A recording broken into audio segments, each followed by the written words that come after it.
Hello friends, welcome to my channel. कैसे हैं आप लोग? उम्मीद करता हूँ अच्छे होंगे। लिखा है, सफलता हासिल करने के लिए संघर्ष करना भी जरूरी है। सिर्फ सपने देखने से मंजिल मिला नहीं करती। बिल्कुल सही बात लिखी है। चैनल पर अगर आप पहली बार आए, चैनल सब्सक्राइब कर लीजिएगा और बेल आइकन को दबा दीजिएगा, जिससे कि आपको नई वीडियोस की नोटिफिकेशन समय से मिलते रहे।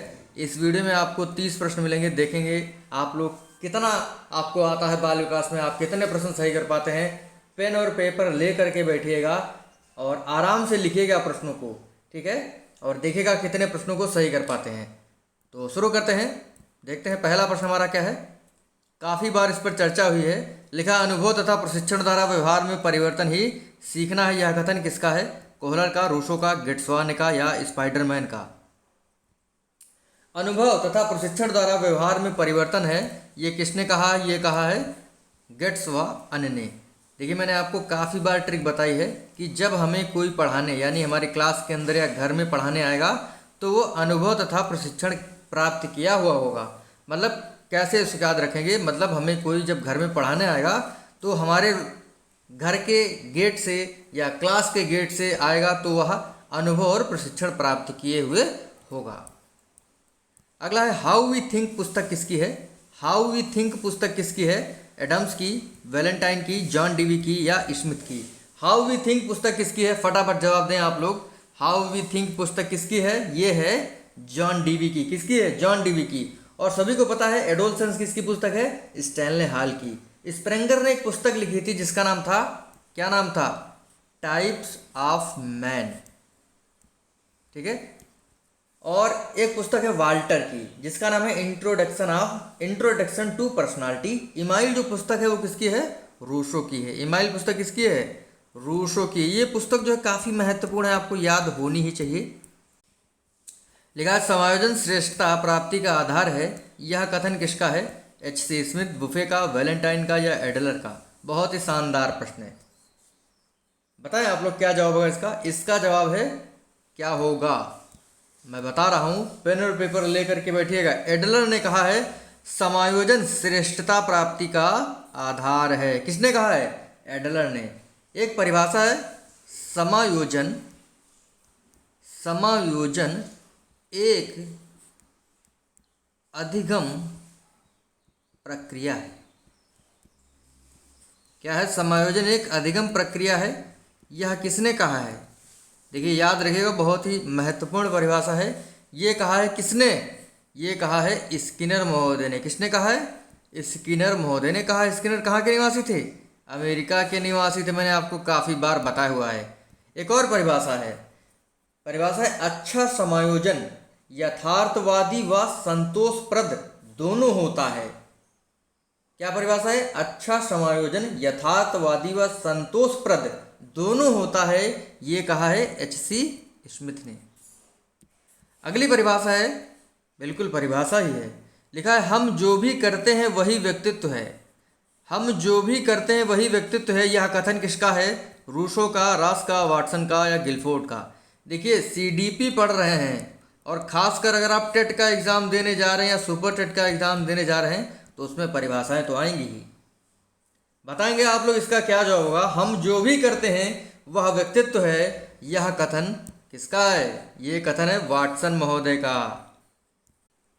प्रश्न है, आवृत्ति का सिद्धांत निम्न में से किसे कहते हैं? बहुत ही अच्छा प्रश्न है। मांग का सिद्धांत, हर्ष व दुख का सिद्धांत, द्विकारक सिद्धांत या बहुकारक सिद्धांत?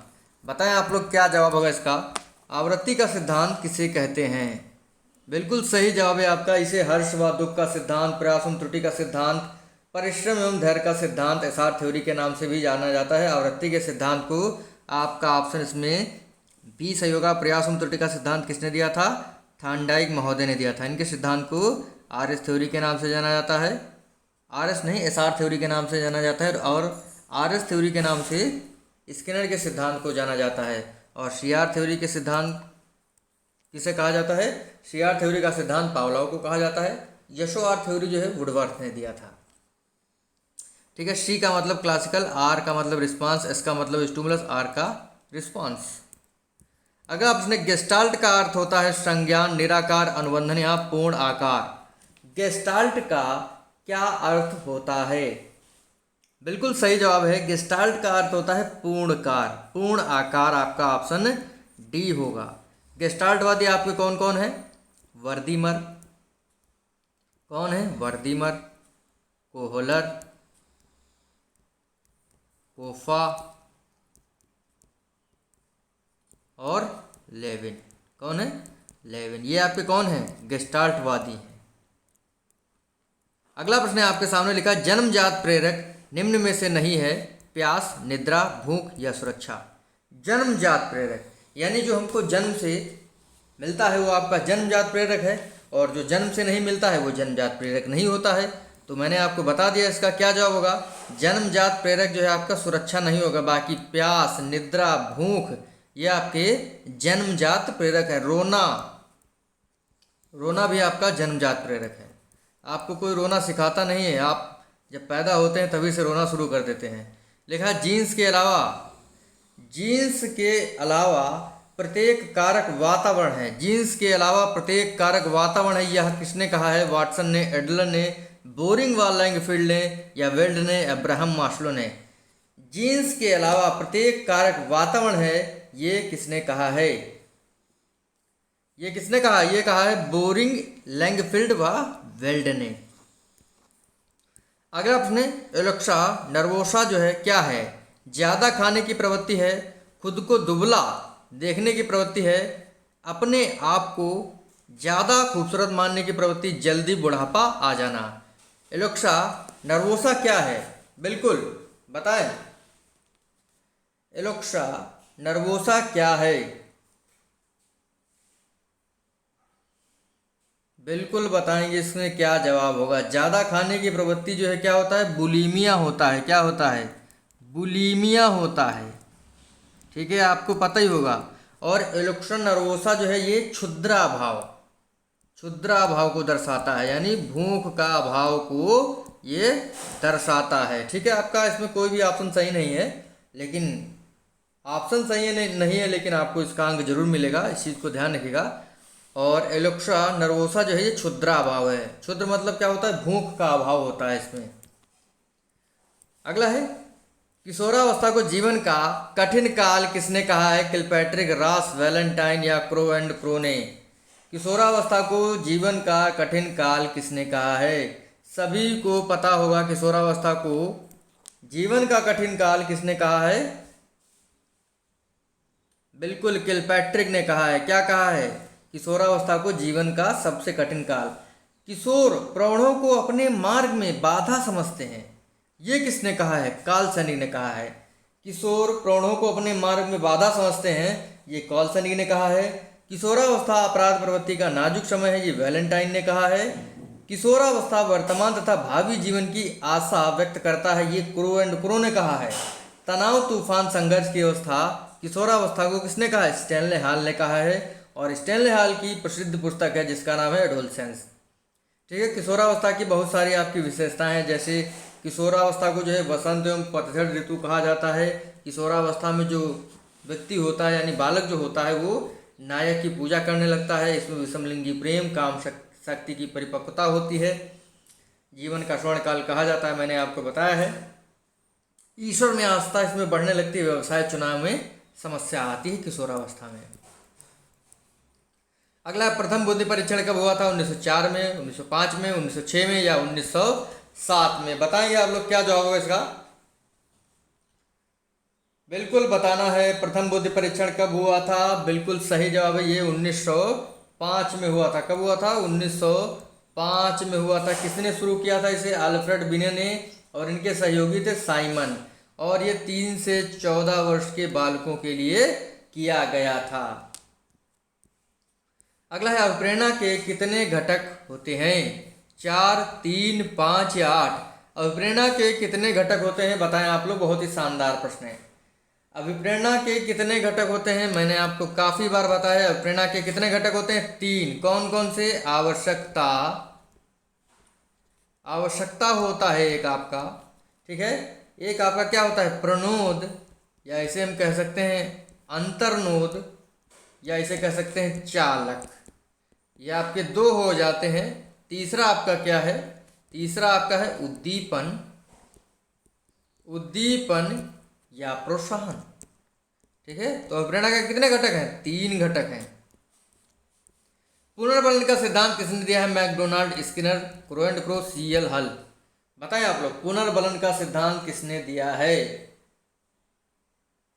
बिल्कुल सही जवाब है, पुनर्बलन का सिद्धांत जो है सीएल हल ने दिया है। पुनर्बलन के सिद्धांत को अन्य नाम से भी जाना जाता है, चालक न्यूनता का सिद्धांत, अंतर्नोद का सिद्धांत, सबलीकरण का सिद्धांत, प्रबलन का सिद्धांत, सतत अधिगम का सिद्धांत, यथार्थ अधिगम का सिद्धांत जो है पुनर्बलन के सिद्धांत को कहा जाता है। प्रिंसिपल्स ऑफ बिहेवियर पुस्तक किसकी है? सीएल हल महोदय की है, क्लार्क एल हल महोदय की है। अगला है 19वीं शताब्दी में मनोविज्ञान को क्या कहा जाता है? कल ही मैंने आपसे पूछा था। और देखिए, एक अपना दूसरा चैनल है स्टडी एरा 95, ये सर्च करेंगे और आप लोग जो है उसको सब्सक्राइब कर लीजिएगा, क्योंकि बहुत सारी बातें उस पर भी होंगी। आपका करंट अफेयर है, जो एसएसटी है उसको उस पर पढ़ेंगे, बहुत सारी बातें उस पर होंगी, तो उसको भी सब्सक्राइब कर लीजिएगा। चैनल का नाम है स्टडी एरा 95। तो बताना है आपको 19वीं शताब्दी में मनोविज्ञान को क्या कहा जाता है? चेतना का विज्ञान, मन का विज्ञान, आत्मा का विज्ञान या व्यवहार का विज्ञान। कल ही मैंने आपको इसके बारे में बताया था और आपका जवाब सही आना चाहिए। इसे कहते हैं क्या? चेतना का विज्ञान कहा जाता है। 16वीं शताब्दी में मनोविज्ञान को आत्मा का विज्ञान, 17वीं शताब्दी में मन का विज्ञान, 19वीं में चेतना का विज्ञान और 20वीं शताब्दी में व्यवहार का विज्ञान कहा गया है। ठीक है, मनोविज्ञान मानव व्यवहार तथा मानव संबंधों का अध्ययन है। यह कथन किसका है? क्रो एंड क्रो का है। संरचनावाद, संरचनावाद जो है, संरचनावाद चेतना के कितने तत्व बताता है? यहाँ पर होगा चेतना। संरचनावाद जो है चेतना के कितने तत्व बताता है? बिल्कुल आपको बताना है। संरचनावाद की स्थापना किसने की थी? विलियम मुंट एवं टिचनर ने 1890 में। और चेतना के कितने तत्व बताता है? 3, 4, 6, 7, ये बताता है 3 तत्व। कौन कौन से? संवेदना, भाव और प्रतीक। अगला प्रश्न है, लिंडग्रेन शिक्षा मनोविज्ञान के कितने तत्व बताते हैं? लिंडग्रेन शिक्षा मनोविज्ञान के कितने तत्व बताते हैं? 2, 3, 4 या 5? कितने बताते हैं? बिल्कुल जवाब आपका आ जाना चाहिए, 3 तत्व बताते हैं। कितने? 3 तत्व। कौन कौन से? पहला था आपका अधिगमकर्ता, दूसरा था अधिगम प्रक्रिया, तीसरा था अधिगम स्थिति। मनोविज्ञान शिक्षा का आधारभूत विज्ञान है, ये किसने कहा है? स्किनर ने कहा है। अगला सूक्ष्म शिक्षण समस्त शिक्षण को लघु क्रियाओं में बांटता है। यह कथन किसका है? रूसो का, रास का, स्पीयरमैन का, डी एलन का। सूक्ष्म शिक्षण यानी माइक्रो टीचिंग जो है वो समस्त शिक्षण को लघु क्रियाओं में बांटता है। यह कथन किसका है? डी एलन का है। डी ऑप्शन आपका सही होगा। ठीक है, कितने सोपान है? देखिए, डी एलन अमेरिका के थे। ठीक है, इस चीज़ को ध्यान रखिएगा।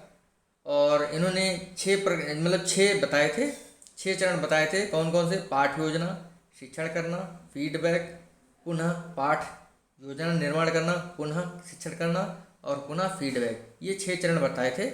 और सूक्ष्म शिक्षण समस्त शिक्षण को लघु क्रियाओं में बांटता है, ये डी एलन ने कहा है।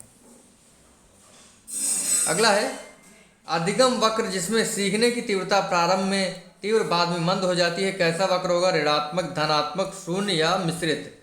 ऐसा अधिगम वक्र जिसमें सीखने की तीव्रता प्रारंभ में तीव्र बाद में मंद हो जाती है, आपका कौन सा ऑप्शन सही होगा? ये क्या होगा आपका? ये होगा आपका ऋणात्मक अधिगम वक्र होगा। ठीक है, ऋणात्मक अधिगम वक्र को उन्नतोदर वक्र कहते हैं, धनात्मक अधिगम वक्र को उन्नतोदर वक्र कहते हैं। ठीक है, और आपको मैंने काफ़ी बार बताया हुआ है कि अधिगम वक्र हमारे 4 प्रकार के होते हैं, जो आपके लिखे हैं। शून्य अधिगम वक्र, ऋणात्मक अधिगम वक्र, धनात्मक अधिगम वक्र और मिश्रित अधिगम वक्र।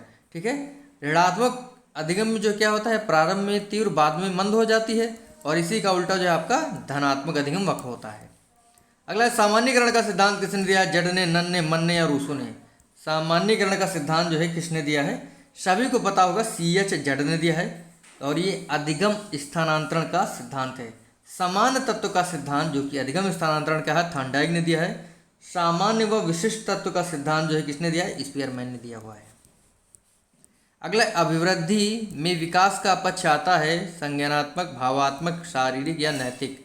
अभिवृद्धि में, ग्रोथ में जो है कौन सा पक्ष शामिल होता है। किसको पता है वो कमेंट करके बताएगा।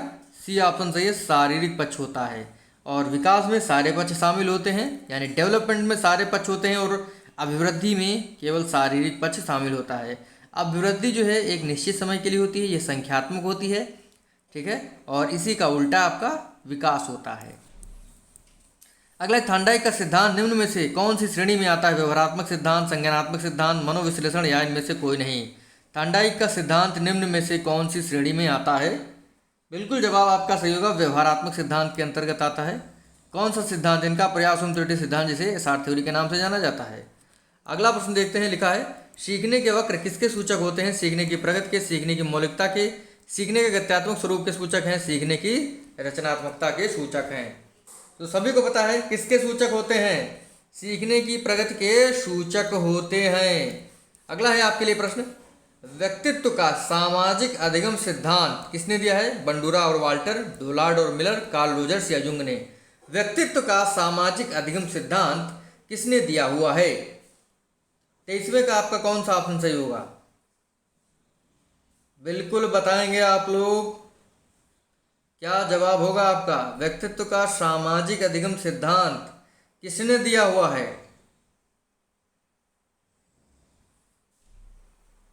बिल्कुल बताना है आपको। अनुकरण सिद्धांत देखिए डोलार्ड और मिलर ने दिया हुआ है। सूचना प्रक्रिया अधिगम आपका कार्ल रोजर्स ने दिया हुआ है। व्यक्तित्व का सामाजिक अधिगम सिद्धांत बंडूरा और वाल्टर ने दिया हुआ है। 23वें का आपका पहला ऑप्शन सही होगा। अगला है प्रधानाध्यापक या वरिष्ठ शिक्षक के लिए विद्यालय की कौन सी नेतृत्व शैली सबसे अच्छी होगी? सत्ताधारी, प्रजातांत्रिक, हस्तक्षेप नेतृत्व या उपरोक्त में से कोई नहीं। क्या होगा इसका जवाब? बहुत ही शानदार प्रश्न है और ज़्यादा समय नहीं ले रहा हूँ आज, क्योंकि समय का अभाव है मेरे पास। इसी वजह से आपको थोड़ा थोड़ा प्रश्नों को मैं समझा रहा हूँ। डिटेल से तो मैं वैसे रोज़ बात करता हूँ, लेकिन आज थोड़ा समय नहीं है।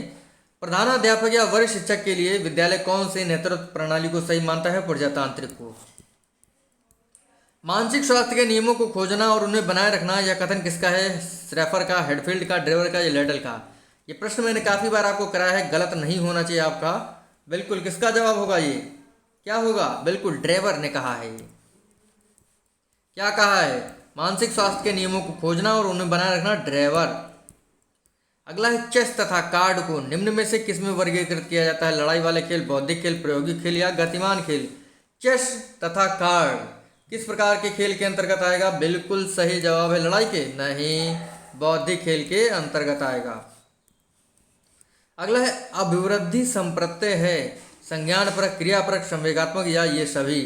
अभिवृद्धि संप्रत्यय है, क्या होगा आपका जवाब? बिल्कुल जवाब सही है, ऑप्शन डी सही होगा। टेट का एग्जाम देने जा रहे हैं, अगर आता है उपरोक्त सभी तो मान के चलेगा 90% वही सही होता है। अगला है अध्यापन के समय अध्यापक को निम्नलिखित में से किसका सर्वाधिक ध्यान रखना चाहिए? विषय वस्तु, विद्यार्थियों की आय, व्यक्ति गुणवत्ता या विद्यार्थियों की पारिवारिक पृष्ठभूमि? सभी को पता है, बिल्कुल इंडिविजुअल डिफरेंस यानी व्यक्ति गुणवत्ता का ध्यान रखना चाहिए अध्यापक को। अगला प्रश्न है, लिखा है कूर्ट लेविन के अनुसार समूह में जो परिवर्तन होते हैं उन्हें परस्परता कहते हैं, रचनात्मकता कहते हैं, गतिशीलता कहते हैं या संगति कहते हैं? कूर्ट लेविन के अनुसार समूह में जो परिवर्तन होते हैं उन्हें गतिशीलता कहा जाता है। अंतिम प्रश्न हमारे वीडियो का, मानसिक स्वास्थ्य और किसका घनिष्ठ संबंध है? वृत्ति का, स्वीकार्यता का, बचने का या समायोजन का? सभी को पता होगा मानसिक स्वास्थ्य और समायोजन का घनिष्ठ संबंध होता है। 30 में से आपने कितने प्रश्न सही करे कमेंट करके जरूर बताएगा। मिलेंगे आपसे अगली वीडियो में। जय हिंद, जय भारत।